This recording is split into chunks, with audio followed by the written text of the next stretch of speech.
Okay okay start చేయి. Okay అన్న right okay प्रार्थना చేద్దాం. प्रार्थना करेंगे।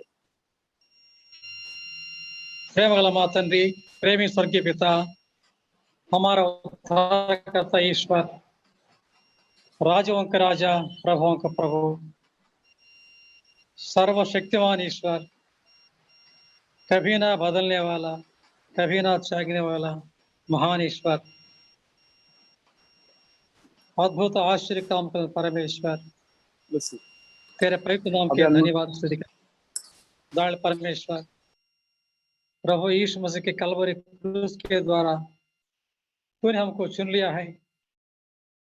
हम धन्यवाद स्तुति करते हैं, तेरे लहू के द्वारा हमको छुड़ाए हैं। हम धन्यवाद स्तुति करते हैं।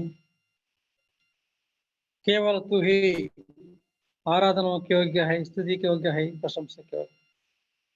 तेरे सारे उपकारों के लिए, भलाई के लिए धन्यवाद स्तुति करते। दयाल ईश्वर, आज दोपहर को प्रिय प्रभु हम इस रीत से फोन के द्वारा मिलने के लिए हमको तूने सहायता किया, हम धन्यवाद करते। इस फोन में जितने लोग शामिल है उन सबों पर तेरे कृपा अनुग्रह हो, तेरा आशीष हो। हम सबों पर तेरे लहू को छिड़काओ, तेरा आत्मा का अभिषेक मुझे हमें दे। शैतान की सब युक्तियों से हमको बचाओ। मैं जो तेरे दास दुर्बल हूँ, हे प्रभु मुझ पर दया करे, तेरे लहू से मुझे शुद्ध करे, तेरे आत्मा से अभिषेक करे। मेरे प्रिय प्रभु, मेरा बात नहीं प्रभु, तेरे बात मेरे, हम सबों से बात करें। तेरे प्रेमी आवाज, धीमी आवाज हम सुन सके। धन्यवाद स्तुति करते प्रार्थना प्रभु यीशु मसीह के नाम से मांगते हैं, आमीन। आमीन। ప్రభు నామమున అందరికీ వందనాలు తెలుస్తున్నాం। प्रभु के नाम में आप सभी को धन्यवाद देता हूँ। మనము దేవుని వాక్యంలో నుంచి కొన్ని వాక్యాలు చూసుకుందాం। हम परमेश्वर के वचन में న్యాయాధిపతులు 6వ అధ్యాయం। हम प्रभु के वचन में से प्रभु के वचन देखेंगे। न्यायों का किताब उसका 6 अध्याय। న్యాయాధిపతులు 6వ అధ్యాయం। न्यायों का किताब उसका 6 अध्याय। 12వ వచనం చదువుకుందాం। उसका 12 वचन को हम पढ़ेंगे।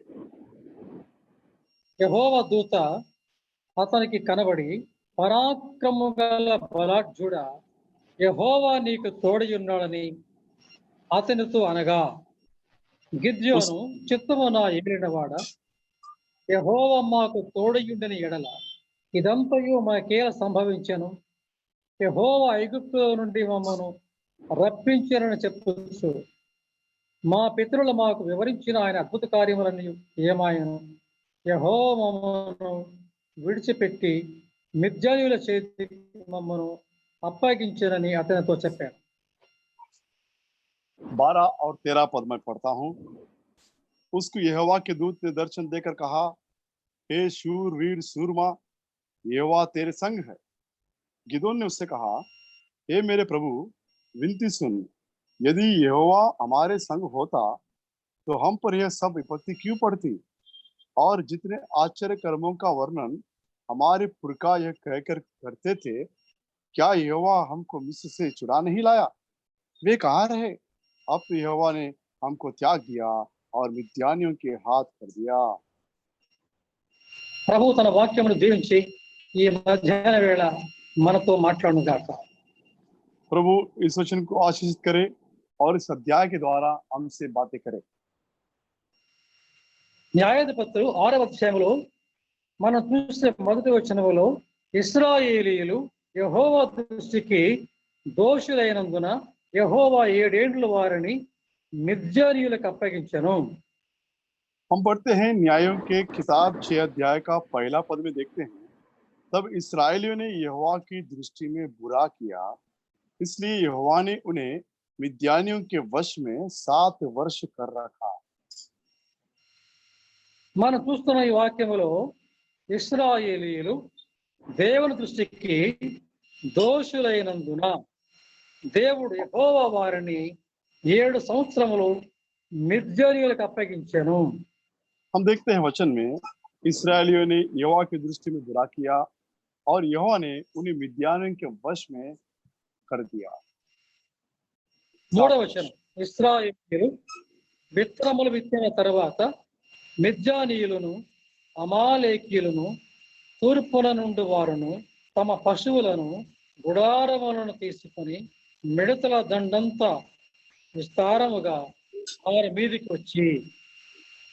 और तीसरा वचन में भी पढ़ते हैं, जब जब इस्राएली बीज बोते तब तब मिद्यानी और अमालेकी और पूर्वी लोग उनके विरुद्ध चढ़ाई करके अज्जा तक छावनी डाल डालकर भूमि की उपज नष्ट कर डालते थे। నాలుగవ వచనం, వారి చౌथा ఎదుట पद, దిగి గాజాకు పోవనంత దూరము భూమి పంటను పాడు చేసి ఒక గొర్రెను గాని ఎద్దును గాని గాడిదను గాని జీవన సాధనమైన మరి దేనిని గాని ఇశ్రాయేలులకు ఉండనీయలేదు. चौथा पद में अज्जा तक छावनी डाल डाल कर भूमि की उपज नष्ट कर डालते थे और इस्राएलियों के लिए न तो कुछ भोजन वस्तु और न भेड़ बकरी और न गाय बैल और न गधा छोड़ते थे। తర్వాత ఆరవ వచనం, దేశమును పాడు చేయుటకు వారు దానిలోనికి వచ్చిరి, ఇశ్రాయేలీయులు మిద్యానీయుల వలన మిక్కిలి హీన దశకు వచ్చినప్పుడు వారు యెహోవాకు మొరపెట్టిరి. ఆరవ వచనం, इसके बाद हम 6 पद में पढ़ते हैं, 6 वचन, और मिद्यानियों के कारण इस्राएली बड़ी दुर्दशा में पड़ गए, तब इस्राएलियों ने यहोवा की दुहाई दी। ఇక్కడ మనం చూస్తున్నాం, ఇశ్రాయేలీయులు యెహోవా దృష్టికి దోషులైనందున దేవుడు వారిని మిద్యానీయుల చేతికి అప్పగించాడు.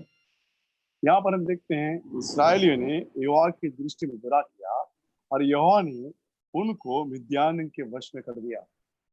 చూడండి, ఇశ్రాయేలుల మీదికి 3 దేశముల ప్రజలు వచ్చారు. और इस्राएलियों पर तीन लोग जुड़ के लोग जो है चढ़ाई करते हैं। 3 దేశముల ప్రజలు, 3 देश के लोग चढ़ाई करते हैं। మూడవ వచనంలో ఉంది, మిద్యానీయులు, అమాలేకీయులు, తూర్పున నుండి వారు. 3 वचन में पाते हैं मिद्यानी और अमालेकी और पूर्वी लोग। చూడండి, 6వ వచనంలో ఏముంది? దేశమును పాడు చేయుటకు వారు దానిలోనికి వచ్చిరి. और 5 के आखिर में देखते हैं वे देश को उजाड़ने के लिए उसमें आया करते थे। ఇశ్రాయేలీయులు అందువలన మిక్కిలి హీన దశకు వచ్చిరి. इस कारण इस्राएली बड़ी दुर्दशा में पड़ गए। అప్పుడు వారు యెహోవాకు మొరపెట్టిరి. तब इस्राएलियों ने यहोवा की दुहाई दी। చూడండి, ఇక్కడ ఇశ్రాయేలీయులు యెహోవా దృష్టికి దోషులైనారు. देखिए यहाँ पर इस्राएली यहोवा की दृष्टि में उन्होंने बुरा किया। దేవుడు వారి మీదకి శత్రువులను అనగా 3 దేశముల శత్రువులను పంపించాడు, అనుమతించాడు. और फिर यहोवा ने 3 देश के लोगों को उन पर युद्ध के लिए अनुमति दे दिया। వారి యొక్క స్థితి ఎంతో మిక్కిలి హీనముగా మారిపోయింది.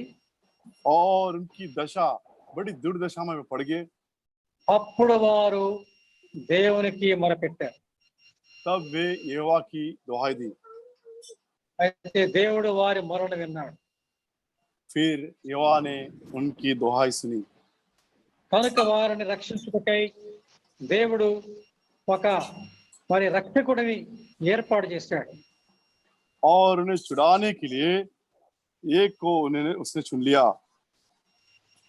ఆయనే గిద్యోన్. और उस व्यक्ति का नाम है गिदोन।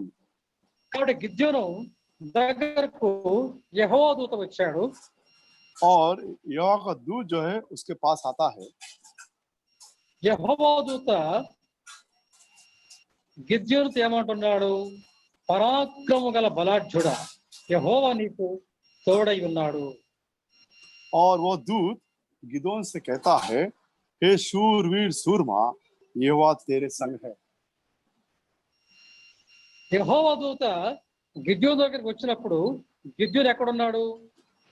जब यहोवा का दूत गिदोन के पास आया था तो गिदोन कहाँ था? గిద్యోను అక్కడ ఉంది, పైన ఉంది, 11వ వచనంలో ఉంది. మిద్యానీయులకు భయపడి ఆయన గానుగ చాటున గోధుమలను దుళ్ళగొడుతూ ఉన్నాడు.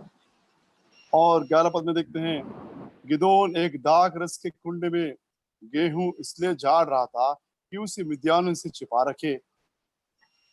మిద్యానీయులకు భయపడి और చాటుగా గోధుమలను దుళ్ళగొడుతున్నాడు. और मिद्यानियों से छिपा रहा और गेहूं झाड़ रहा था। ఎందుకనగా మిద్యానీయులు చూశారంటే ఈ గోధుమలను ఎత్తుకొని పోతారు. क्योंकि अगर मिद्यानियों देखेंगे इन गेहूं को उठा ले जाएंगे। కాబట్టి మిద్యానీయులకు భయపడి ఈయన దాక్కుని పనిచేస్తున్నాడు. और मिद्यानियों से डर कर छुपा रह गया और ऐसा काम कर रहा था। అయితే యెహోవా దూత అతని దగ్గరకు వచ్చి ఏమంటున్నాడు? పరాక్రమ గల బలాఢ్యుడా అంటున్నాడు. लेकिन यहोवा का दूत दर्शन देकर कहता है, हे शूरवीर सूरमा, యెహోవా నీకు తోడై ఉన్నాడు. यहोवा तेरे संग है। కాబట్టి నీతో దేవుడు తోడుకున్నాడు గనుక, నీతో దేవుడు ఉన్నాడు గనుక నీవు పరాక్రమ గల బలాఢ్యుడివి. और यहोवा तेरे संग है, यहोवा तेरे साथ है और इसलिए तू शूरवीर सूरमा है। కనుక మనము మరి ఆయా పరిస్థితులు బట్టి భయపడుతూ ఉంటాం. మనలో కలవరం ఉంటుంది, దిగులు, చింత ఉంటుంది, భయం ఉంటుంది. అయితే దేవుని మాట ఏంటంటే పరాక్రమ గల బలాఢ్యుడా అంటున్నాడు. हम कुछ समस्याओं को लेकर, कुछ परिस्थितियों को लेकर हम घबराए जाते हैं, डरे हुए रहते हैं, और लेकिन यहोवा कहता है तू शूरवीर सूरमा है।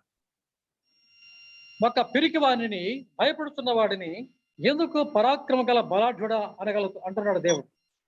एक डरपोक व्यक्ति को, एक व्यक्ति जो डरा हुआ है, उससे यहोवा परमेश्वर को क्यों कहता है कि तू शूरवीर सूरमा है? మన బలహీనులమే, हम तो कमजोर हैं, మనం భయపడవారమే. हम तो डरपोक हैं। అయితే దేవుడు అంటున్నాడు, నీవు పరాక్రమ గల బలాఢ్యుడు. लेकिन यहोवा कहता है शूरवीर सूरमा। ఎందుకనగా దేవుడు నీకు తోడుగా ఉన్నాడు. क्यों? क्योंकि यहोवा तेरे संग है। అనగా ఎవరికి దేవుడు తోడుగా ఉంటాడో వారు పరాక్రమ గల బలాఢ్యులే.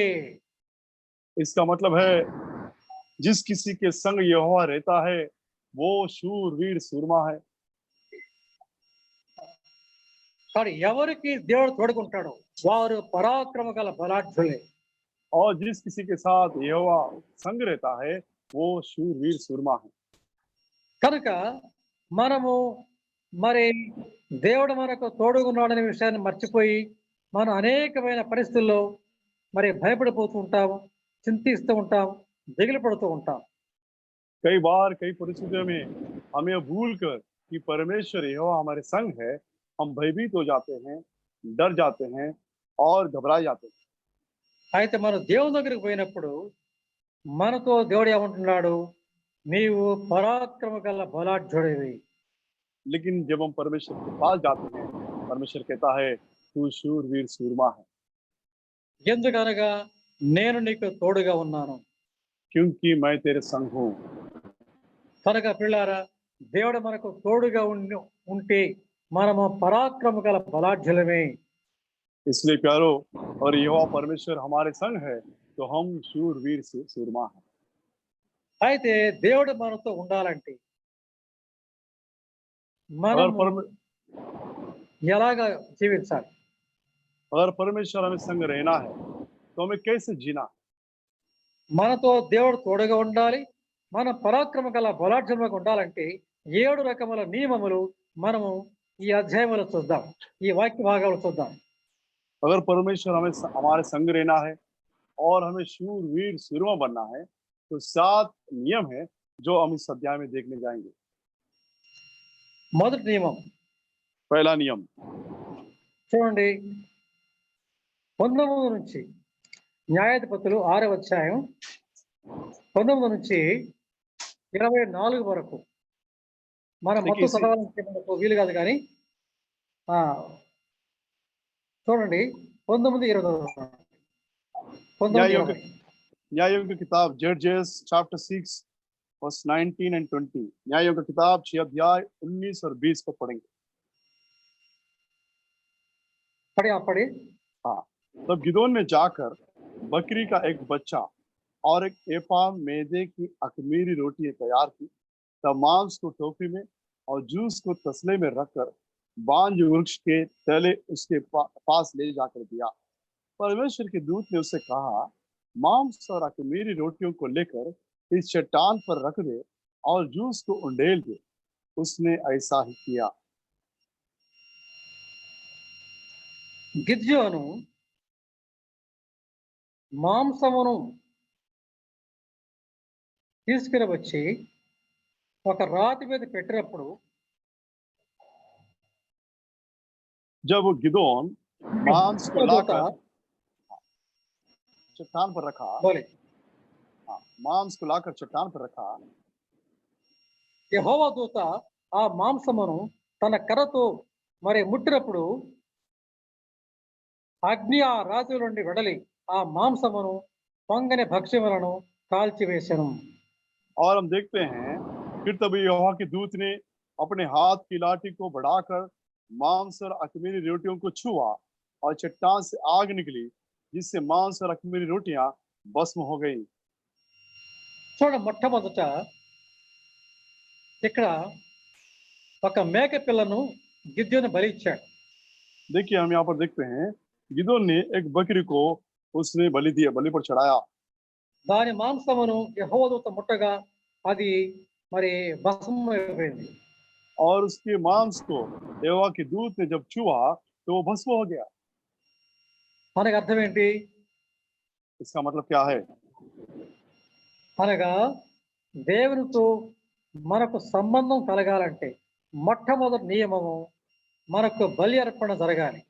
यानी परमेश्वर और हमारे बीच में अगर संबंध रखना है तो हमें पहले बलि चढ़ाना है। కనుక మన కొరకు యేసు ప్రభు సిలువలో బలైపోయినాడు. हमारे लिए तो हमारे प्रभु यीशु मसीह उस कलवरी के क्रूस पर बलि हो गया। కాబట్టి దేవునితో మనకు సంబంధం కలగాలంటే, మనతో దేవుడు తోడుగా ఉండాలంటే మన కొరకు బలైనటువంటి యేసు ప్రభు సిలువనందు మన విశ్వాసం ఉంచాలి. और परमेश्वर के अगर हम साथ रहना है तो परमेश्वर के उस क्रूस पर हमें विश्वास रखना है। యేసు ప్రభు యొక్క రక్తముతో మన పాపములు కడగబడాలి. और परमेश्वर के उस प्रभु यीशु मसीह के लहू के द्वारा हमारे पाप धुले जाना चाहिए। యేసు ప్రభు యొక్క సిలువ ద్వారా మనము పాప క్షమాపణ పొందినప్పుడు మాత్రమే దేవునితో మనకు సహవాసం సంబంధం ప్రారంభమవుతుంది. प्रभु यीशु मसीह के लहू बहाने द्वारा हमारे पापों को क्षमा मिलने के द्वारा ही हम परमेश्वर के साथ उस संगति को, उस संबंध को रख पाएंगे। అనగా దేవుడు మనకు తోడుగా ఉండడం ప్రారంభం చేస్తాడు. यानी परमेश्वर हमारा संग रहना शुरू करता है। కనుక ఇది మొదటి నియమం. ये पहला नियम है। తర్వాత దేవుడు మరి గిద్యోనుతో ఏం చెప్పాడు? अब उसके बाद यहोवा परमेश्वर ने गिदोन से क्या कहा? 25వ వచనం 25 पद में देखिए, 25 वर्ष। పడి फिर उसी रात को यहोवा ने गिदोन से कहा, अपने पिता का जवान बैल अर्थात दूसरा 7 वर्ष का बैल ले और बाल की जो वेदी तेरे पिता की है उसे गिरा दे और जो अशेरा देवी उसके पास है उसे काट डाल। 26 కొడతాము 26 में पढ़ता हूँ। और उस दृढ़ स्थान की चोटी पर ठहराई हुई रीति से अपने परमेश्वर यहोवा की एक वेदी बना। तब उसने बैल को ले और उस अशेरा की लकड़ी जो तू काट डालेगा जलाकर होम बलि चढ़ा। చూడండి ఆ రాత్రి ఎందే యెహోవా మరి అతనితో మాట్లాడాడు। देखिए उसी रात को यहोवा ने गिदोन से कहा। ఏమన్నాడు? నీ తండ్రి కట్టిన బయలు యొక్క బలిపీఠమును పడగొట్టి దానికి कहता है పైగా ఉన్న దేవతా స్తంభమును నరికివేసి कहता है अपने पिता का जवान बैल अर्थात दूसरा 7 वर्ष का बैल ले और बाल की जो वेदी तेरे पिता की है उसे गिरा दे। బయలు యొక్క బలిపీఠమును పడగొట్టాలా, बैल దాని के యొక్క దేవతా స్తంభమును నరికివేయాలి। बैल के जो वेदी है उसको गिराना है और आ, और उसको काट डालना है। अशेर బయలు देवी యొక్క उसके पास है। బలిపీఠం అనగా అర్థం ఏంటి? బయలు అనగా అన్య దేవత। बैल की वेदी का मतलब क्या है? बैल जो है एक अन्य देवता है। సో అన్య దేవతల అన్య ప్రజలతో మన సంబంధమును మనము నరికివేసేయాలి। इन अन्य देवता से अन्य जातियों से हमारा जो संबंध जो है काट डालना है। అన్యుల సహవాసముతో మనము సంబంధములను పెంచుకోవాలి। अन्य जातियों की जो संबंध है संगति है उसको हमें काट डालना है। మరి అన్యుల యొక్క ఆచార వ్యవహారములను మనం తొలగించుకోవాలి। और अन्य जातियों के जो रीति और रिवाज होते हैं उनसे हमें हटना है। ఇది రెండవ నియమం। यह दूसरा नियम है। అనగా కీర్తన గ్రంథం 1వ అధ్యాయంలో ఏముంది?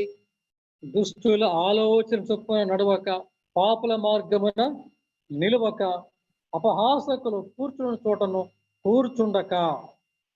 भजन संहिता पहले अध्याय पहले पद में लिखा है, क्या ही धन्य है वह पुरुष जो दुष्टों की युक्ति पर नहीं चलता और न पापियों के मार्ग में खड़ा होता और न ठट्टा करने वालों की मंडली में बैठता है।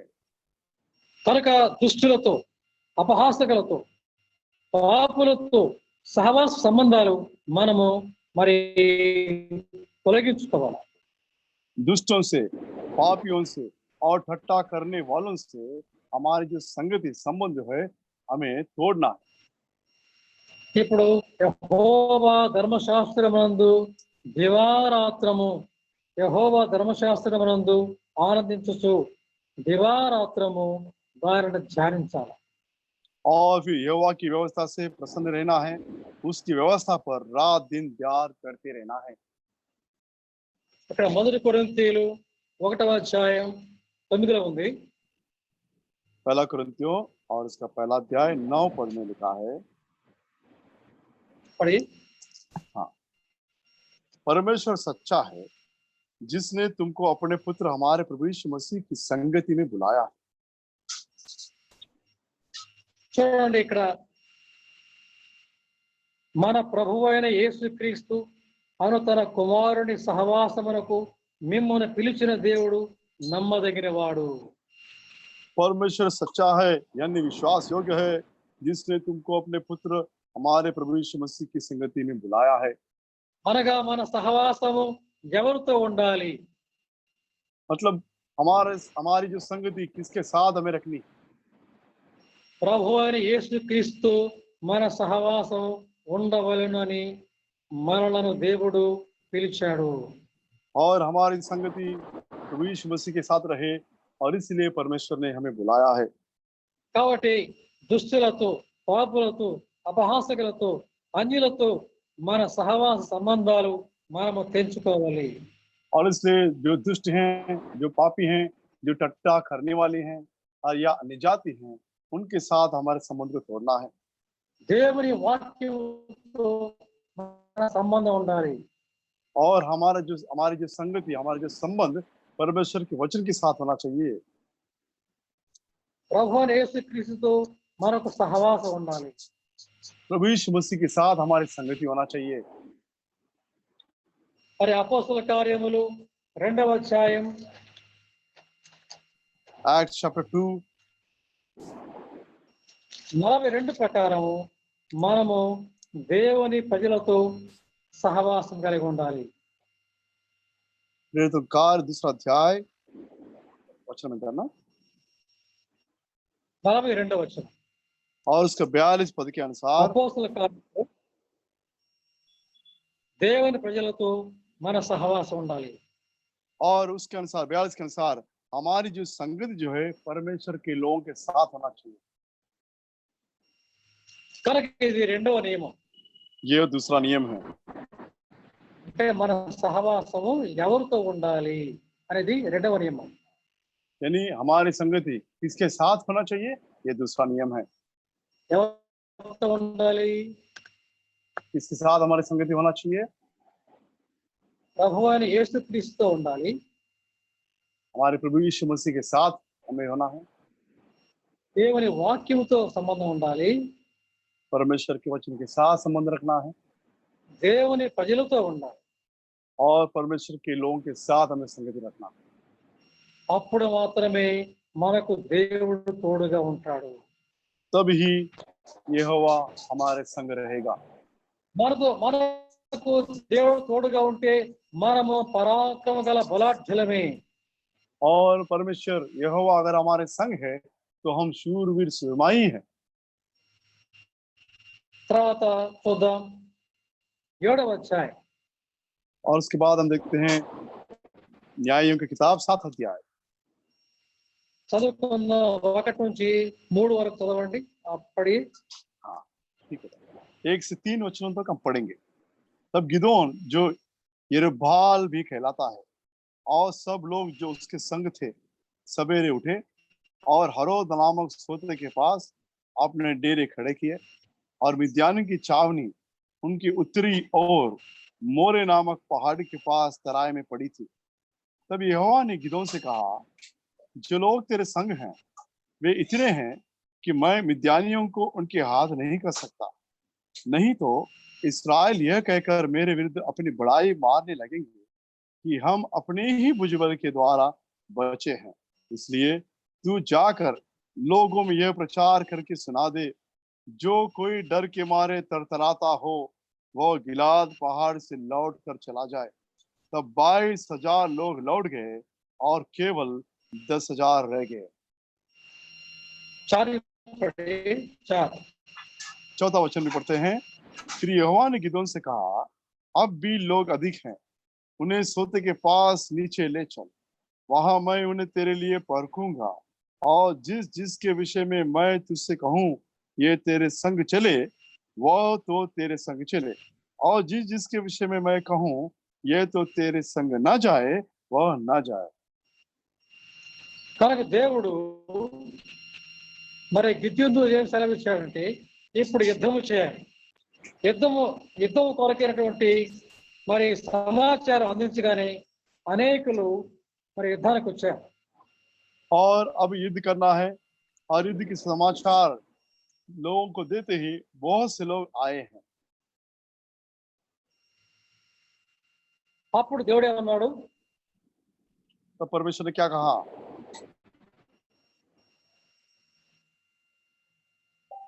7వ అధ్యాయం 2వ వచనంలో దేవుడు ఏమన్నాడు? యెహోవా నీతోనున్న జనులు ఎక్కువ మంది, నేను వారి చేతికి మిద్యానీయులను అప్పగింపతగదు. ఇశ్రాయేలీయులు నా బాహుబలము నాకు రక్షణ కలుగు చేసిననుకొని నా మీద అతిశయించురేమో.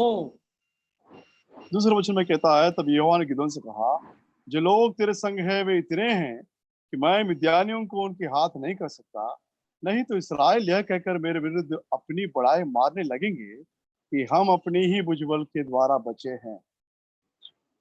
కాబట్టి మరి యుద్ధము చేయటకే గిద్యోను మరి సమాచారం పంపినప్పుడు అనేక వచ్చారు. और युद्ध करने के लिए जब समाचार भेजा गया, बहुत से लोग आ खड़े हो गए। వచ్చినప్పుడు ప్రభు ఏమన్నాడు, మరి ఇంతమందితో నీవు యుద్ధానికి పోకూడదు. और जब आए तब यूहन्ना ने गिदोन से कहा, इतने तादाद लोगों से तुम्हें युद्ध पर नहीं जाना है, ఎందుకంటే మీరు యుద్ధంలో విజయం పొందిన తర్వాత మీరు మా బలము వలన మేము జయించామని మీరు అతిశయిస్తారు. क्योंकि जब युद्ध पर जाएंगे और जय पाएंगे तब तुम बड़ाई मारने लगोगे कि हम अपने भुजबल के द्वारा बचे हैं। కనుక మరి ఎవడు భయపడి వణుకుతున్నాడు వాళ్ళను వెళ్ళిపోమని చెప్పాడు. और इसलिए जो कोई डर के मारे थरथराता है उसे लौट कर चले जाने के लिए कहा। కనుక ఆయుధముగా చెప్పినప్పుడు 22,000 మంది వెళ్ళిపోయారు. और जैसे ही इस बात को बताया गया, 22,000 लोग लौट गए। అక్కడ ఎంతమంది మిగిలారు? और कितने लोग बच गए? 4వ వచనం ప్రకారం 10,000 మంది మిగిలారు. और तीसरे वचन के आखिर में लिखा है 10,000 ही बच गए। కనుక ప్రభు అన్నాడు 10,000 మంది నిలిచి ఉండగా యెహోవా, ఈ జనులు ఇంకా ఎక్కువ మంది నీళ్ళ యొద్దకు వారిని దిగజేయము, అక్కడ నీ కొరకు వారిని శోధించేదను, అతడు నీతో కూడా పోవలనని నేను ఎవరు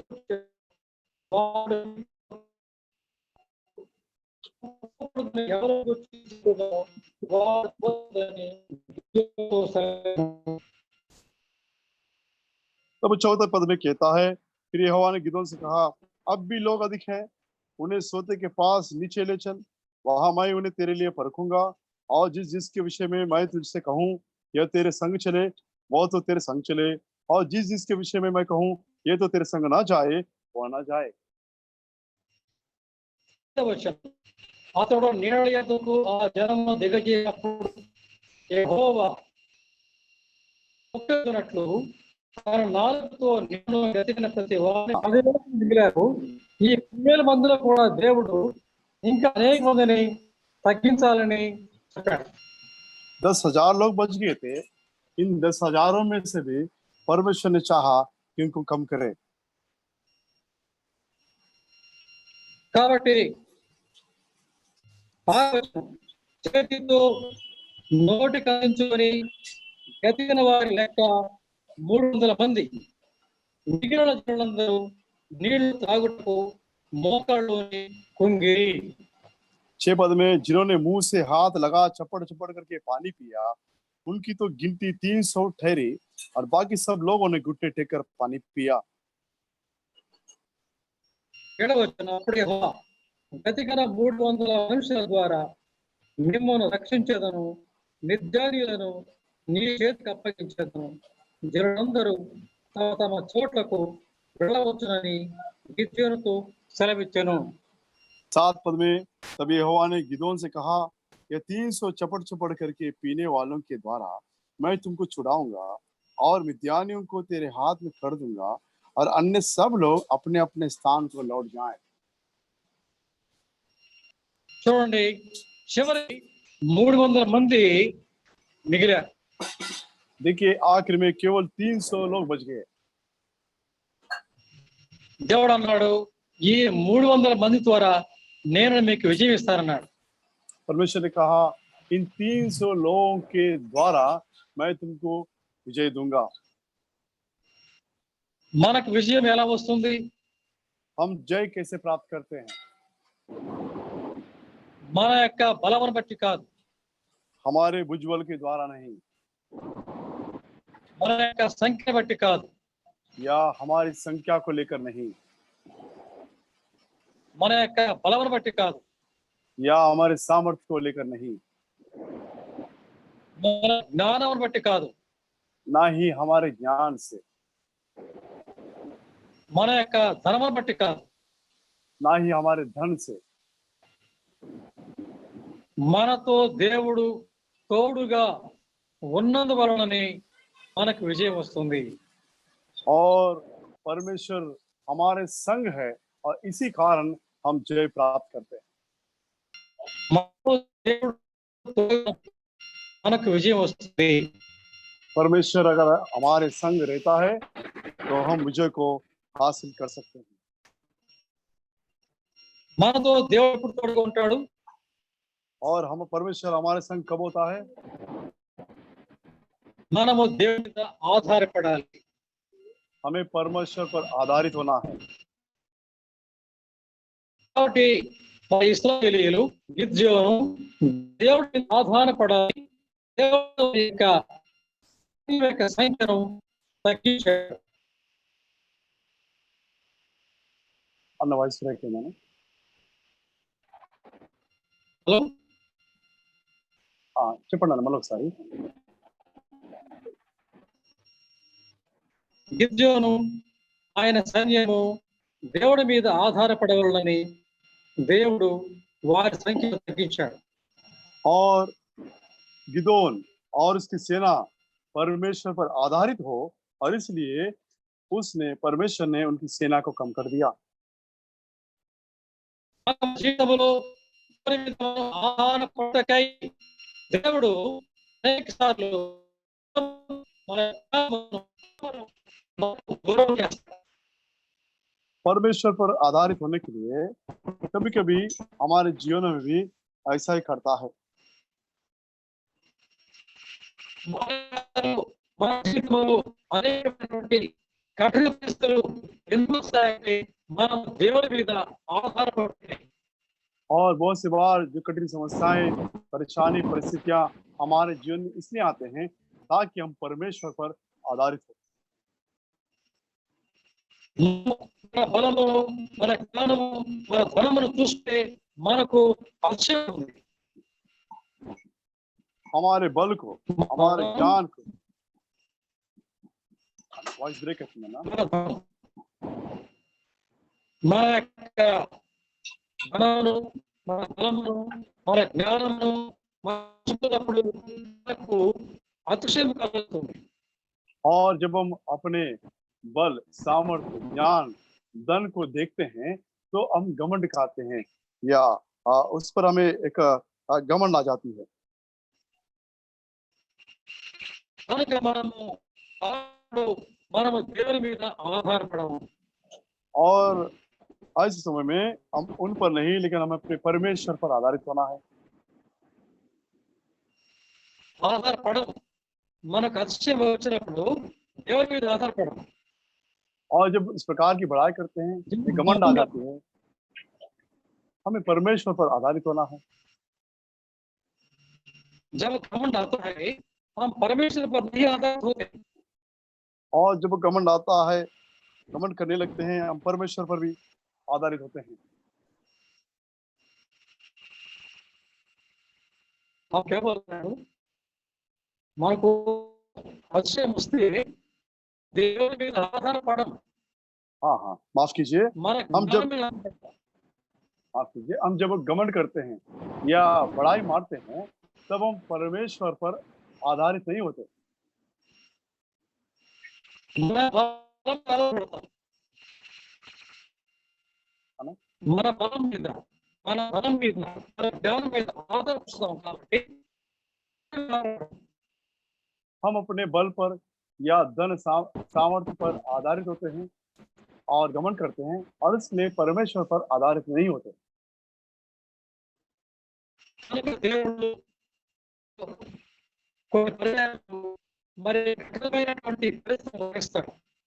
और परमेश्वर हमारे जीवन में कभी कभी भिन्न भिन्न प्रकार के परिस्थितियों का अनुमति देता है। దేవుడు తన మీద ఆధారపడాలని వారి సంఖ్యను यहाँ पर हमने वचन में देखा परमेश्वर अपने पर आधारित होने के लिए उनकी संख्या को, उनकी सेना के जो संख्या को कम किया। దేవుడి మీద మనం ఆధారపడినప్పుడు మనకు దేవుడు తోడుగా ఉంటాడు. और जब हम परमेश्वर पर आधारित होते हैं परमेश्वर हमारा संग रहता है। ఇప్పుడు గిద్యోను ఆ 300 మందితో కలిసి యుద్ధానికి పోయినాడు. अब गिदोन जो है उन 300 लोगों के लेकर वो युद्ध पर गया ఆ 300 మందికి మరి ఆయన ఆయుధములు ఇచ్చాడు. और उन 300 लोगों को उन्होंने अस्त्र शस्त्र दिया। చూడండి ఎలాంటి ఆయుధములు ఇచ్చాడు చూడండి. 16 వచనం, న్యాయాధిపతులు 7వ అధ్యాయం 16. न्यायों की किताब 7 अध्याय और उसका 16 पद में पढ़ता हूँ। तब उसने उन 300 पुरुषों के 3 झुंड किए और एक एक पुरुष के हाथ में एक नरसिंगा और खाली घड़ा दिया और घड़ों के भीतर एक मशाल थी। చూడండి ఆ 300 మందికి ఇచ్చిన ఆయుధాలు వారిని 3 గుంపులుగా చేసి ఒక్కొక్కరికి ఒక బోర ఇచ్చాడు. और देखते हैं यहाँ पर 300 लोग हैं, उनको 3 झुंड किया और एक एक को एक एक के हाथ में एक नरसिंगा दिया ఒక్కొక్కరికి ఒక్కొక్క కుండ ఇచ్చాడు.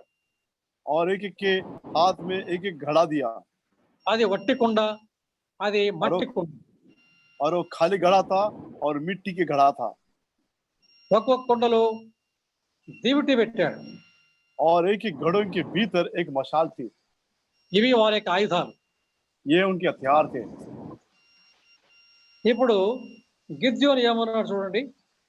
अब देखिए गिदोन क्या कहता है।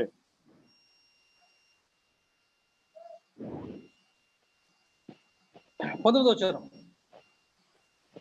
19-20. 19 और 20 में देखिए क्या कहता है। बीच वाले पहर के आरंभ में जो ही पहरों की बदली हो गई थी, त्यों ही गिदोन अपने संग के 100 पुरुषों समेत चावनी के छोर पर गया और नरसिंगे को फूंक दिया और अपने हाथ के घड़ों को तोड़ डाला। तब तीनों झुंडों ने नरसिंगों को फूंका और घड़ों को तोड़ डाला और अपने अपने बाएं हाथ में मशाल और दाहिने हाथ में फूंकने को नरसिंगे लिए हुए चिल्ला उठे, यहोवा की तलवार और गिदोन की तलवार। చూడండి ఇక్కడ 3 గుంపుల వారు బూరలను ఊదుచు, यहाँ पर जो 3 झुंड के लोग उन्होंने नरसिंगों को फूंका ఆ కుండలను పగలగొట్టి और गढ़ों को तोड़ डाला। ఎడమ చేతులలో దివిటీలను, కుడి చేతులలో ఊదులకు బూరలను పట్టుకొని अपने अपने बाएं हाथ में मशाल और दाहिने हाथ में फूंकने को नरसिंगा लिए हुए थे।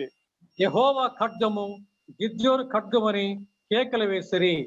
फिर चिल्ला उठे, यहोवा की तलवार और गिदोन की तलवार। తర్వాత 22వ వచనం, इसके बाद 22 में पढ़ता हूँ। और उन्होंने 300 नरसिंगों को फूंका और यहोवा ने एक एक पुरुष की तलवार उसके संगी पर और सब सेना पर चलवाई। तो सेना के लोग सरेरा की ओर बेतशित्ता तक और तब्बात के पास के आबेल महोला तक भागे।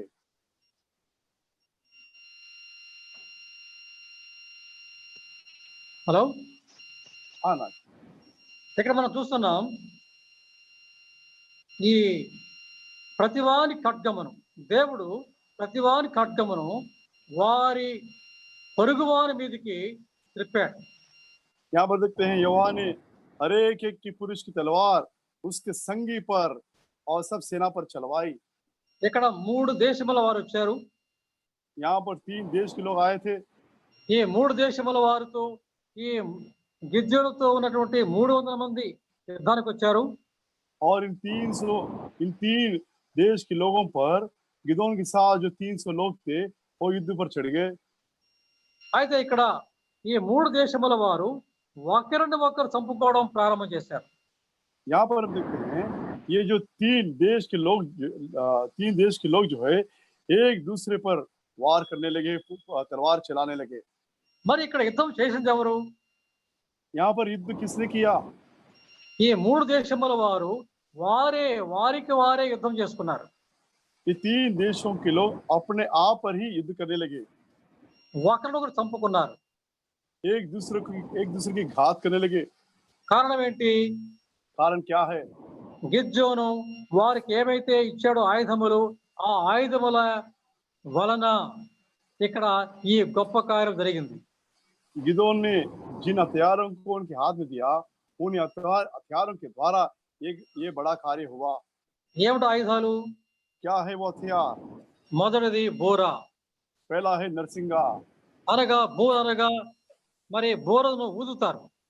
यानी नरसिंगों को फूका जाता है। అనగా అర్థం ఏంటి? इसका స్తుతి, मतलब क्या है? స్తుతి, ఆరాధన, ప్రార్థన. इसका मतलब है स्तुति, आराधना और प्रार्थना। దేవుడు మనకు తోడుగా ఉండి శత్రువును జయించాలంటే మన జీవితంలో ఉండవలసినటువంటి మరి యొక్క నియమం స్తుతి, ఆరాధన, ప్రార్థన. परमेश्वर हमारे संग रहे और हम जय पाए तो हमें चाहिए हथियार, स्तुति, आराधना और प्रार्थना। కనుక మన పరిస్థితి ఎంత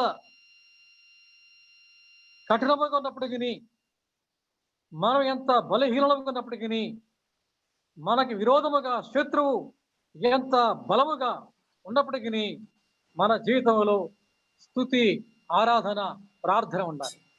हमारे परिस्थिति चाहे कितना भी कठिन क्यों न हो, हम चाहे कितने कमजोर क्यों न हो, शत्रुओं पर युद्ध पर चढ़ क्यों न जाते, लेकिन हम अपने जीवन में स्तुति, प्रार्थना, आराधना को रखते हैं, जय पाते हैं।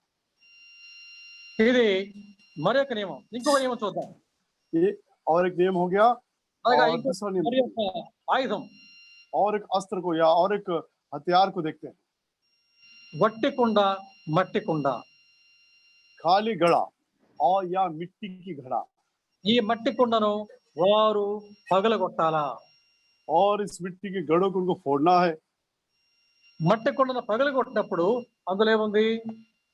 जब उन घड़ों को तोड़ते हैं उसमें क्या है? అందులో దివిటి ఉంది. उसके घड़ा के भीतर एक मशाल है ఆ దివిటి బయటకు వస్తుంది. और वो मशाल बाहर आ जाती है। ఆ మట్టి కుండ పగలగొట్టకుండా ఉన్నంత వరకు ఆ దివిటి ఎక్కడుంది? मिट्टी की घड़ा जब तक तोड़ा नहीं गया तब तक वो मशाल कहाँ थी? లోపల ఉంది. దివిటి లోపల ఉంది. ఆ యొక్క కుండ లోపల ఉంది. घड़ा के भीतर थी। కనుక ఈ దివిటి అనగా ఏమిటి?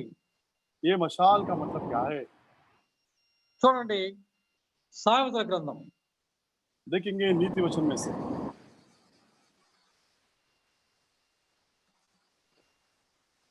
సామెతలు 20 అధ్యాయం 27 వచనం. नीति वचन की किताब Proverbs chapter 20 verse 27, 27 पद, 20 अध्याय का 27 पद। मनुष्य की आत्मा यहोवा का दीपक है, वह मन की सब बातों की खोज करता है। నరుని ఆత్మ యెహోవా పెట్టిన దీపము. मनुष्य की आत्मा यहोवा का दीपक है। కనుక దేవుడు మన యందు తన ఆత్మను ఉంచాడు. और परमेश्वर ने हमारे अंदर उसकी आत्मा को रखा। ఆ ఆత్మ ఒక దీపములాగా పెట్టాడు. और वो आत्मा एक दीपक है। దేవుడు ఆదామును చేసినప్పుడు ఆదాము యొక్క నాసిక రంధ్రములలో జీవవాయువుని ఊదాడు. परमेश्वर ने जब आदम को बनाया उसके नतनों में जीवन के आय को फूका, అప్పుడు ఆదాము జీవాత్మ అయ్యాడు. तब आदम जो है जीवन का आत्मा बना। ఆదాము మట్టితో చేయబడ్డాడు. आदम मिट्टी से रचा गया, అయితే ఆ మట్టిలో మరి దేవుడు తన ఆత్మను ఊదాడు. और उस मिट्टी में परमेश्वर ने अपने जीवन के जो उस सांस को फूका। परमेश्वर अपने आत्मा को उसके अंदर फूंका. परमेश्वर ने अपनी आत्मा को उसके अंदर फूका, కనుక నరుడు ఆదాము జీవాత్మ అయ్యాడు. और फिर वो नर, वो आदम जो है जीवन का आत्मा बन गया। అయితే ఆదాము హవ్వలు దేవుని ఆజ్ఞ మీరినప్పుడు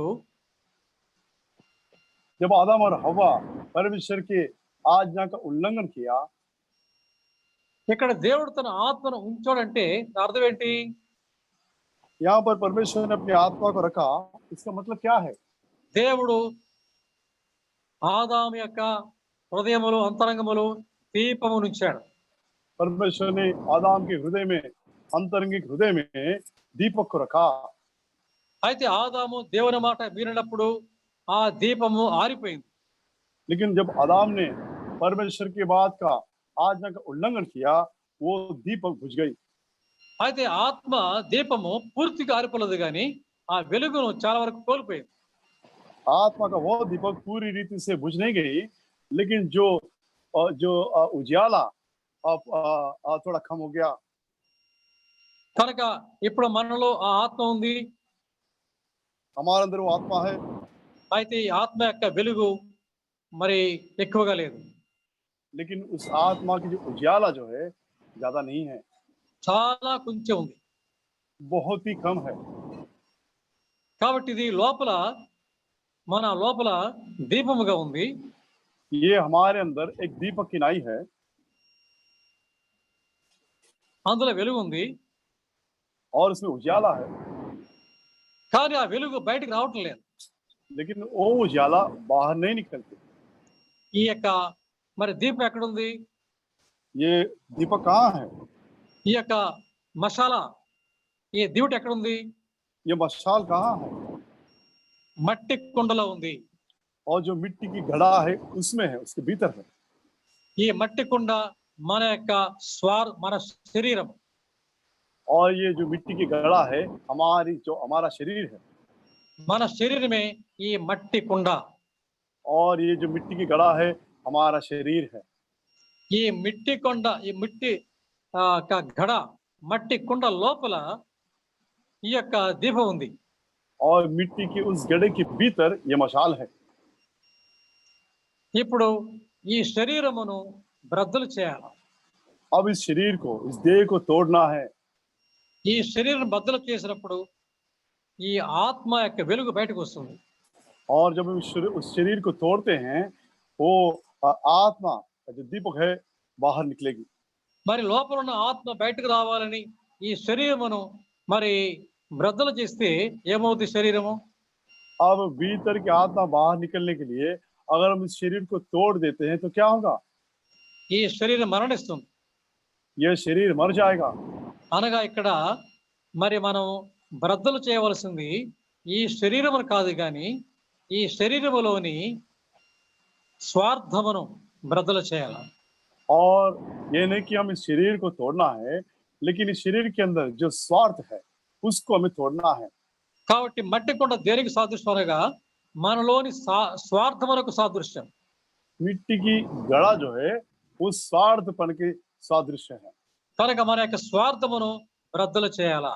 यानी अपने अपने स्वार्थ को काट डालना है, तोड़ना है। ఇప్పుడు మరి లోపల ఉన్నటువంటి ఆ దివిటి, ఆ దీపం యొక్క వెలుగు బయటకు వస్తుంది.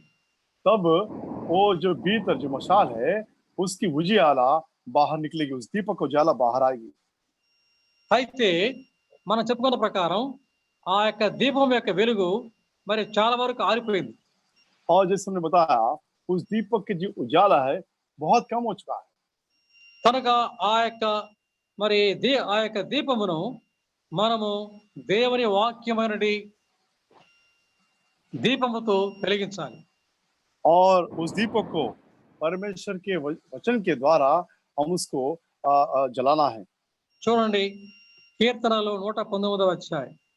देखिए वचन संहिता और उसका 119 अध्याय, Psalms 119। నీ వాక్యము నా పాదములకు దీపము,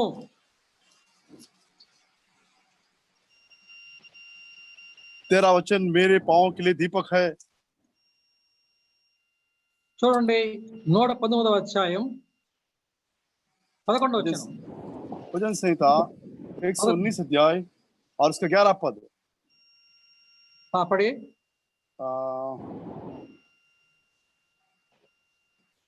119:11 ना ब्रदर?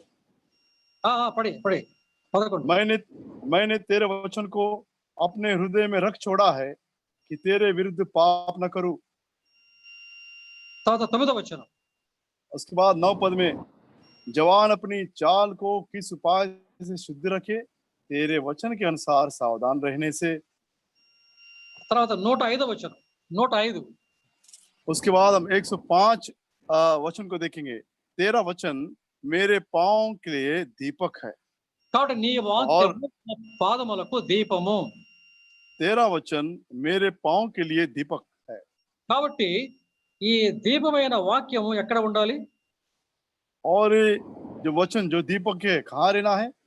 11వ వచన ప్రకారం మన హృదయములో నా హృదయములో నీ వాక్యము ఉంచుకొని ఉన్నాను. 11 वचन के अनुसार हमारे हृदय में रख छोड़ना है। कहता है मैंने तेरे वचन को अपने हृदय में रख छोड़ा है।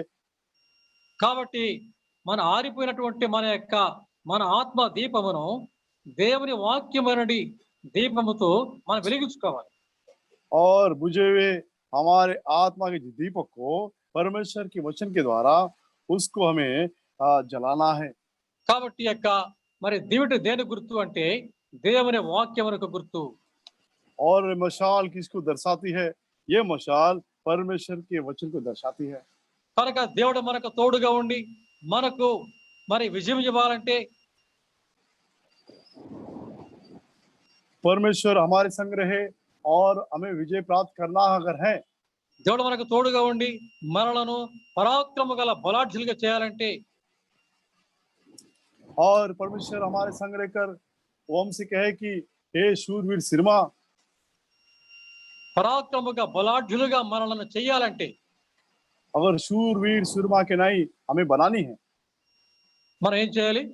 हमें क्या करना है? మన స్వార్థము బ్రద్దలైపోవాలి. हमारे स्वार्थ को हमें तोड़ना है। తర్వాత దేవుని వాక్యమనడి మరి దీపముతో మన ఆరిపోయినటువంటి ఆత్మ దీపమును వెలిగించుకుంటూ ఉండాలి. परमेश्वर के वचन जो दीपक है उसके द्वारा हम अपनी जो आत्मा का दीपक बुझ गया है उसको हमें जलाना है। కనుక మనకు దేవుడు తోడుగా ఉండి మనము పరాక్రమ గల బలాఢ్యులమై మనము విజయం పొందాలంటే अगर परमेश्वर हमारे संग रहे और हमें शूरवीर सुरमा की नहीं अगर विजय पानी है, మనం చూసిన నియమాలు మనం మరలా జ్ఞాపకం చేసుకుందాం. हम जो अपने नियमों को देखा है उनको हम याद करेंगे। మొదటి నియమం पहला नियम, మొదటి నియమం మనము సిలువ దగ్గరకు రావాలి. पहला नियम यह है कि हमें क्रूस के पास आना है। సిలువ దగ్గర మనకు పాప క్షమాపణ ఉంది. क्रूस के पास हमें पापों की क्षमा मिलती है। మనము పాప క్షమాపణ పొందినప్పటి నుంచి మనకు దేవుడు తోడుగా ఉండడం ప్రారంభం చేస్తాడు. हमारी पापों की क्षमा जब उसके क्रूस के पास मिली तो हमारे परमेश्वर हमारे संग रहने लगा। రెండవది బయలు బలిపీఠమును బ్రద్దలు చేయాలి, और నరికివేసి दूसरी बात जो बैल की वेदी है उसको हमें काट डालना है। అనగా మరి అన్యులతో దుష్టులతో పాపులతో అభాసకులతో సంబంధమును మరి తెంచి వేసుకోవాలి. अन्य जातियों से पापियों से टट्टा करने वालों से हमारे संबंध को संगति को तोड़ना है। మన ప్రభువైన యేసుక్రీస్తుతో దేవుని వాక్యముతో దేవుని ప్రజలతో మనము సహవాసం కలిగి ఉండాలి. और हमारे संगति हमारे प्रभु यीशु मसीह से और उसके वचन से और उसके लोगों के साथ हमें संगति रखनी है। అన్యుల ఆచారములతో సంబంధమును తెంచివేయాలి. अन्य जातियों के रीति रिवाजों से हमारे संबंध को तोड़ना है। ఇది రెండవ నియమం. ये दूसरा नियम है। మూడవ నియమం, तीसरा नियम, గిద్యోను తన సైన్యం యొక్క సంఖ్యను 300కు తగ్గించాడు. దేవుడు గిదోన్ తగ్గించాడు.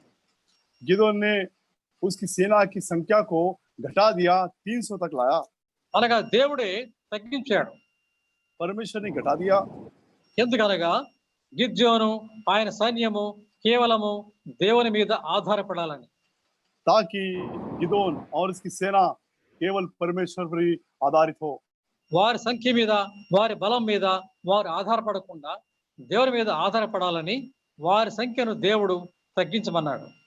उनकी संख्या पर ना ही उनकी भुजबलों पर वे आधारित हो, इसलिए परमेश्वर ने उनकी संख्या को कम किया ताकि परमेश्वर पर वे आधारित हो। మనకి ఇది మూడవ నియమం. यह तीसरा नियम है। మనము మన జ్ఞానము, మన బుద్ధి, మన బలము, మన ధనం మీద మనం ఆధారపడకుండా దేవుని మీద ఆధారపడాలి. हम अपने ज्ञान, बुद्धि, हम अपने सामर्थ्य, धन पर आधारित न होते हुए परमेश्वर पर आधारित होना है। కనుక మనము దేవుని మీద ఆధారపడే వారిగా చేయుటకి దేవుడు మన మధ్యకు మన మీదకు అనేకమైనటువంటి కఠిన పరిస్థితులను రాణిస్తాడు. हम परमेश्वर पर आधारित हो, इसलिए हमारे जीवन में कई प्रकार के कठिन समस्याओं को या स्थितियों को या परिस्थितियों को परमेश्वर अनुमति करता है। కనుక దేవుని మీద ఆధారపడుట ఇది మూడవ నియమం. परमेश्वर पर आधारित होना ये तीसरा नियम है। నాలుగవ నియమం, चौथा नियम, బూరలు ఊదాలి. और नरसिंह फूंकना है। ప్రతి పరిస్థితిలో మనము స్తుతి, ఆరాధన, ప్రార్థనలు కొనసాగించాలి. हर परिस्थिति में हमें स्तुति करना है, प्रार्थना करना है, आराधना करना है। ఇది నాలుగవ నియమం. ये चौथा नियम है। మన యొక్క మట్టి కుండ అనగా మన స్వార్థమును బ్రద్దలు చేయాలి. हमारी जो मिट्टी की घड़ा है यानी स्वार्थ को छोड़ना है। ఇది ఐదవ నియమం. ये पांचवा नियम है। మరి మన ఆత్మను దేవుని యొక్క వాక్యమేనడి మరి దీపముతోటి మన ఆత్మ దీపమును దేవుని వాక్యమేనడి ఆత్మ దీపముతో వెలిగించుకోవాలి. हमारे आत्मा के दीपक को परमेश्वर के वचन जो दीपक है उसके द्वारा जलाना है। అనగా దేవుని వాక్యము ద్వారా మన ఆత్మలను వెలిగించుకుంటూ ఉండాలి. यानी परमेश्वर के वचन के द्वारा हम अपनी आत्मा को उजाले में लाना है। ఇది ఆరవ నియమం. ये छठा नियम है। చివరి నియమం చూద్దాం. आखिरी नियम को हम देखेंगे। న్యాయాధిపతులు न्याय की किताब 7 अध्याय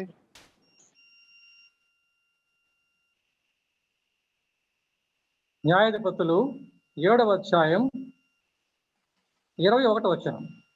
न्यायों की किताब 7 अध्याय और उसका 21 पद। तब वे छावनी के चारों ओर अपने अपने स्थान पर खड़े रहे और सब सेना के लोग दौड़ने लगे और చూడండి, ఇక్కడ 300 మంది వారు మరి మౌనముగా నిలబడి ఉన్నారు. ఇక్కడ మనం చూస్తున్నాం 21లో ప్రతి వాడును తన చోటున దండు చుట్టూ నిలిచి ఉండగా. यहाँ पर हम देखते हैं न्यायों के 7 अध्याय 21 पद में, तब वे छावनी के चारों ओर अपने अपने स्थान पर खड़े रहे। కాబట్టి 300 మంది ఆ యొక్క సైన్యమునకు మరి చుట్టూ వారు నిలిచి ఉన్నారు. और हम देखते हैं 300 लोग सेना के छावनी के चारों ओर खड़े रहे। అనగా వారు ఏమి చేయట్లేదు. वे कुछ भी नहीं कर रहे। చూడండి, ఈ మాట మనం మరి నిర్గమకాండములో చూస్తాం. इस बात को हम निर्गमन की किताब में देख सकते हैं। నిర్గమకాండము 14వ అధ్యాయం 13వ వచనం. निर्गमन की किताब 14 अध्याय उसका 13 पद। Exodus chapter 14 verse 13। मूसा ने लोगों से कहा, डरो मत, खड़े खड़े वो उद्धार का काम देखो जो यहोवा आज तुम्हारे लिए करेगा, क्योंकि जिन मिस्रियों को तुम आज देखते हो उनको फिर कभी ना देखोगे। యెహోవా మీకు నేడు కలుగజేయు రక్షణను మీరు ఊరక నిలుచుండి చూడుడి. खड़े खड़े वो उद्धार का काम देखो जो यहोवा आज तुम्हारे लिए करेगा। కాబట్టి మనము అనేక పర్యాయములు చేసే పొరపాటు, మన అనేక ప్రయత్నములు, సొంత ప్రయత్నములు మనం చేస్తూ ఉంటాం. हम बहुत बार इस गलती को कर बैठते हैं, अपने खुद के प्रयास, खुद की कोशिशों में लगे रहते हैं। మరి విజయం కొరకు మనం అనేక సొంత ప్రయత్నములు చేస్తూ ఉంటాం. विजय पाने के लिए हम अपनी ही कोशिश में लगे रहते हैं। ఎదుటివాని యొక్క మరి మాటలను తప్పించుకోవడం కోసం మనం అనేక మాటలు మాట్లాడే ప్రమాదం కూడా ఉంది. सामने वालों की बातों से बचने के लिए हम बहुत सी बातें करने लगते हैं। ఇతరుల కార్యములను తప్పించుకోవడానికి మనం ఏదో కార్యం చేయడానికి ప్రయత్నం చేస్తాం. दूसरों के कार्यों से बचने के लिए हम कोई न कोई कार्य करते हैं। కనుక పిల్లరా, మన సొంత ప్రయత్నముల ద్వారా మనం విజయం సాధించలేం. इसलिए प्यारो, हम अपने ही कोशिशों के द्वारा हम विजय प्राप्त नहीं कर सकते। ఇక్కడ వాక్యం సెలవిస్తుంది, మోషే సెలవిచ్చాడు, యెహోవా మీకు నేడు కలుగజేయు రక్షణను మీరు ఊరక నిలుచుండి చూడుడి.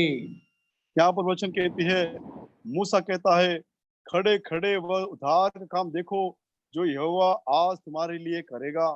మీరు నేడు చూచిన ఐగుప్తీయులను ఇక మీదట మరి ఎన్నడూ చూడరు. जिन मिस्रियों को तुम आज देखते हो उनको फिर कभी ना देखोगे। వారు చూస్తున్న ఐగుప్తీయులను మరి ఎన్నడూ చూడకుండా ఉండాలంటే వాళ్ళు ఏం చేయాలి? और जिन मिस्रियों को वो आज देख रहे हैं और उनको कभी नहीं देखना है, तो उनको क्या करना है? వారు మౌనంగా ఉండాలి. वे मौन बनकर रहना है। ఎందుకని? क्यों? వారు మౌనంగా ఉంటే అక్కడ దేవుడు పనిచేస్తాడు. अगर वे मौन रहेंगे, चुप रहेंगे, तो वहां पर परमेश्वर काम करेगा। ఇక్కడ ఒక చిన్న అనుభవం చెప్తాను. టైం చాలా అయిపోయింది కానీ ఒక చిన్న అనుభవం చెప్తాను. और समय बहुत हुआ, लेकिन मेरा अपनी छोटी सी अनुभव मैं आपको बताऊंगा। టైం చాలా అయిపోయింది. समय बहुत हुआ है, ఒక చిన్న అనుభవం చెప్తాను. చిన్న అనుభవం. एक छोटी सी अनुभव। ప్రభు నాతో ఒక మాట అన్నాడు. प्रभु ने मुझसे एक बात कही, మీ యొక్క బంధువుల్లో, మీ కుటుంబంలో నీకు ఒకడు విరోధిగా ఉన్నాడు. तुम्हारे रिश्तेदारों में, तुम्हारे घराने में एक ऐसा व्यक्ति है जो तुम्हारे विरोध में है, నీకు విరోధిగా ఉన్నాడు. तुम्हारे ही विरोध में है। వాడు వానికి యాక్సిడెంట్ అవుతుంది, మరణిస్తాడు. उनका एक्सीडेंट होगा और वो मर जाएगा। ప్రభు నాతో 2 నెలలుగా మాట్లాడుతూ ఉన్నాడు. प्रभु मुझसे 2 महीने से बातें करते आ रहा था, అంటే నేను ఇంకా అంతగా దాని విషయంలో మరి ధ్యానం ఉంచలేదు. और मैं उस विषय पर उतना ध्यान नहीं दिया। అదే దేవుడు మాట్లాడుతున్నాడు, 2 నెలలుగా మాట్లాడుతున్నాడు. నీ బంధువులలో ఒకడు నీకు విరోధిగా ఉన్నాడు, వానికి యాక్సిడెంట్ అవుద్ది, వాడు చనిపోతాడు. परमेश्वर मुझसे 2 महीने से बातें कर रहा था, तुम्हारे रिश्तेदारों में से एक ऐसा व्यक्ति है जो तुम्हारे विरोध में है और एक्सीडेंट में मर जाएगा। ఒకరోజు సాయంకాలము 5 గంటలప్పుడు నేను వాక్యం చదువుతున్నాను. एक दिन शाम के समय 5 बजे के समय मैं वचन पढ़ने में लगा था, అప్పుడు దేవుడు నాతో మాట్లాడుతున్నాడు. तब परमेश्वर मुझसे बातें कर रहा। కీర్తనలు 7వ అధ్యాయం भजन संहिता उसका 7 अध्याय 13వ వచనం. और उसका 13 पद। और उस मनुष्य के लिए उसने मृत्यु के हथियार तैयार कर लिए हैं, वह अपने तीरों को अग्निबाण बनाता है। కనుక దేవుడు మరి స్పష్టంగా మాట్లాడాడు. వాని కొరకు మరణ సాధనములను సిద్ధపరిచి ఉన్నాను అని. और बड़ी स्पष्टता से प्रभु ने बातें किया, उस मनुष्य के लिए उसने मृत्यु के हथियार तैयार कर लिए हैं। మరి మరుసటి రోజు నాకు ఫోన్ వచ్చింది. अगला दिन मुझे फोन आया, మా బంధువుల్లో ఒక వ్యక్తి మరి యాక్సిడెంట్ అయింది, చనిపోయినాడు. मेरे रिश्तेदार में से एक एक्सीडेंट हुआ और वो मर गया। ఆయన ఒక మంచి ఉద్యోగం చేస్తున్నాడు. और एक अच्छे नौकरी पर था, ఆయనకి యాక్సిడెంట్ అయింది, ఆయన మరణించాడు. और उनका एक्सीडेंट हो गया और मर गए। అప్పుడు ఎవరు అంటే మా సొంత, మాకు చాలా దగ్గర వ్యక్తి. और बहुत ही निकट रिश्तेदार हैं। మరి దేవుడు మాట్లాడుతున్నది ఎవరో నాకు తెలియదు కానీ मुझे नहीं पता कि परमेश्वर किसके बारे में बातें कर रहा था। దేవుడు మాట్లాడుతున్నప్పుడు ఎవరో నాకు తెలియదు కానీ परमेश्वर जब बातें कर रहा था, मुझे नहीं पता था कौन है, అంతగా నేను లక్ష్యం కూడా ఉంచలేదు. और इतना मैंने ध्यान भी नहीं दिया। అయితే అది జరిగిన తర్వాత నేను చాలా బాధపడ్డాను. लेकिन उस घटना के पश्चात मैं बहुत ही दुखित हुआ। ఆ వ్యక్తి ఎవరంటే, ఆ చనిపోయిన వ్యక్తి మా యొక్క కుటుంబ వ్యవహారములలో జోక్యం చేసుకొని నాకు విరోధముగా ఎంతో మరి వ్యవహరించాడు. वो व्यक्ति है हमारे परिवार के घराने के कुछ बातों में आकर और विरोध रूप से व्यवहार किया था। కనుక చూడండి, దేవుడు చెప్పాడు నీకు ఒక విరోధి ఉన్నాడు, వానికి యాక్సిడెంట్ అవుతుంది, మరణిస్తాడు. और परमेश्वर ने कहा तुम्हारा एक विरोधी है जिसका एक्सीडेंट होगा और मर जाएगा। కనుక ఇప్పుడు నేనేం చేశాను? నేను మౌనంగా ఉన్నాను కానీ దేవుడు అక్కడ పని చేశాడు. और मैंने क्या किया? मैं तो मौन रह गया और परमेश्वर ने वो काम किया। విరోధుల పక్షముగా, విరోధులకు విరోధిగా ఆయన ఉంటాడు. विरोधियों के विरोध वो बन जाता है। మనము మౌనంగా ఉండడమే 7వ నియమం. और हमारा मौन रहना ही ये 7वां नियम है। మనం మౌనంగా ఉంటే దేవుడు పని చేస్తాడు. अगर हम मौन रहते हैं, हम चुप रहते हैं, तो परमेश्वर काम करता है। మన విరోధులకు మరి ఎదిరించుటకు ప్రయత్నం చేస్తే అప్పుడు దేవుడు పని చేయలేడు. हमारे विरोधियों के प्रति अगर हम बदला लेने की कोशिश करते हैं तो प्रभु काम नहीं करेगा। చాలా బాధాకర విషయం. మన యొక్క అనేక సంఘాలలో, విశ్వాసుల సంఘాలలో మరి మరి విశ్వాసుల మధ్య, సేవకుల మధ్య గొడవలు, కొట్లాటలు జరుగుతున్నాయి. बहुत से ये विचारजनक बात है, कलीसियाओं में विश्वासी लोगों में एक दूसरे में झगड़ा होता है। ఎందుకు ఆ సమయంలో ఒకరినొకరు మరి దూషించుకోవడం, ఒకరి మీద ఒకరు కేసులు పెట్టుకోవడం, కోర్టులకు పోవడం చేస్తున్నారు. और एक दूसरे के प्रति झगड़ा करना और केसेस लगाना, कोर्ट कचहरी में जाना, ఒకరినొకరు కొట్టుకోవడం, దోచుకోవడం. एक दूसरे को मारना, घात करना। ఎందుకనగా ఈ 7వ నియమం మౌనముగా ఉండాలనే నియమాన్ని వారు పాటించడం లేదు. क्योंकि वही 7वें नियम का कि हमें मौन रहना है, चुप रहना है, इसका पालन नहीं करते। మనం విశ్వాసుల మధ్య మనం అనేక మంది క్రైస్తవుల మధ్య ఇలాంటివి చూస్తూ ఉన్నాం. विश्वासियों के बीच, बहुत से मसीह लोगों के बीच ऐसी बातों को हम देखते हैं।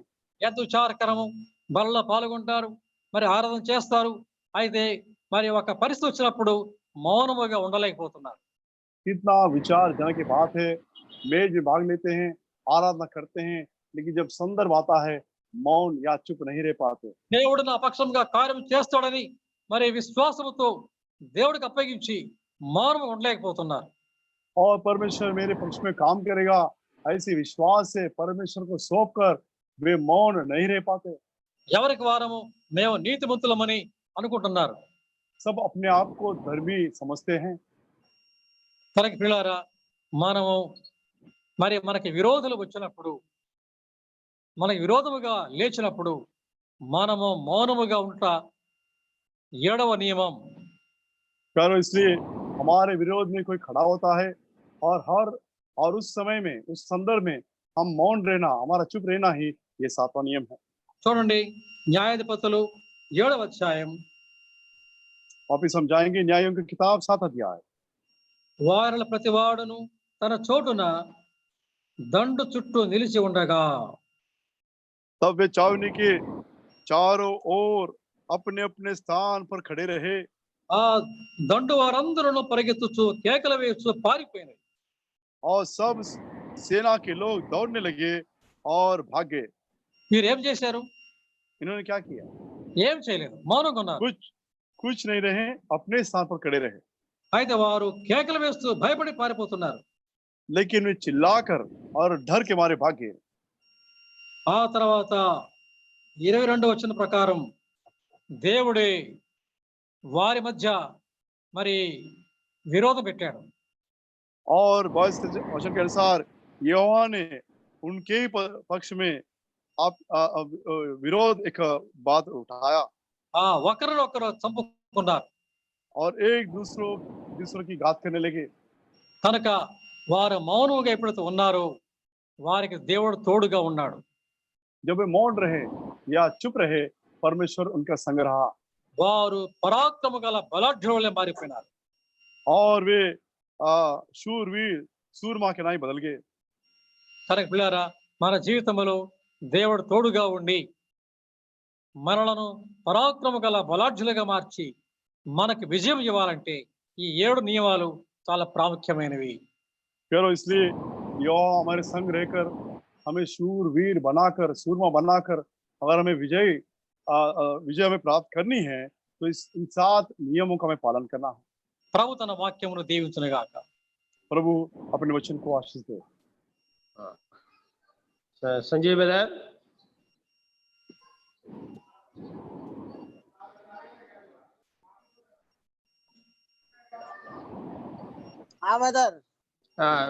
క్లుప్తంగా ప్రార్థన చేయండి.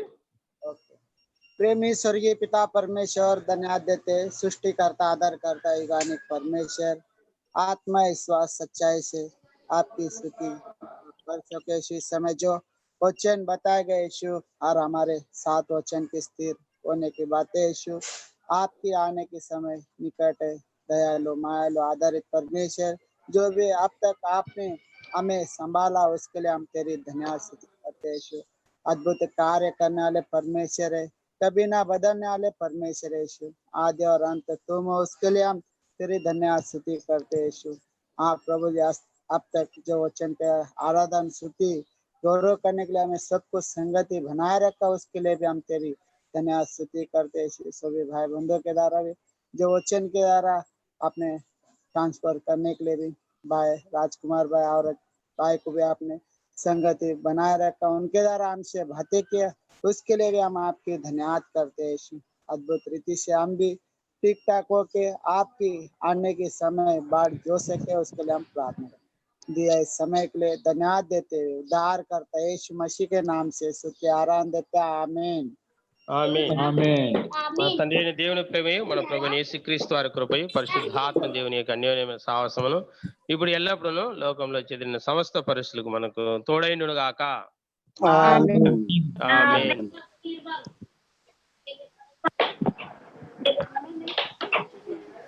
ప్రైజ్ ది లార్డ్ అందరికీ. Brother praise lord. Praise lord అందరికి praise the lord. Sister praise lord.